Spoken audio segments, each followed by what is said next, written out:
నువ్వు అన్నట్టుగానే అసలు ఆంధ్ర రాష్ట్ర ప్రజలకి పథకాలు కావాలా, అభివృద్ధి కావాలా? అభివృద్ధి ఏముంది, పథకాలు ఏంటన్నా. ఇప్పుడు పథకాలు అనుకో ఒక సంవత్సరంలో ఒకసారి ఇస్తే పోద్ది. అదే అభివృద్ధి అనుకో ఏదైనా ఫ్యాక్టరీ ఏర్పాటు చేయాలనుకో 10 మందికి జీవనం కలుగుతుంది కదా.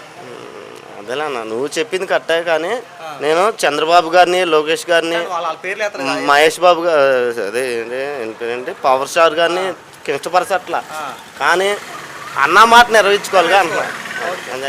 కానీ జగన్ గారు అన్న మాట ప్రతి ఒక్కటి నెరవేర్చారన్న. మరి నెరవేర్చినప్పుడు ఎందుకు ఓడిపోయారంట? ఆ పార్టీ అంటలా, నేను పవన్ కళ్యాణ్ ఫ్యాను కాదు. ఇప్పుడు నిజంగా నెరవేర్చారు అనుకో, మరి ఎందుకు ఓడిపోయాడంట? ఎవరన్నా జగన్మోహన్ రెడ్డి ఓడిపోయారా అన్న? మీరున్నారు, అన్నే ఉన్నారు, అక్కడ నలుగురు ఉన్నారు, నేను ఒక్కడనే ఉన్నా. నలుగురితో అనుకుంటే ఎలా ఉంటుంది అన్న? ఒక్కడి మీదకి వచ్చి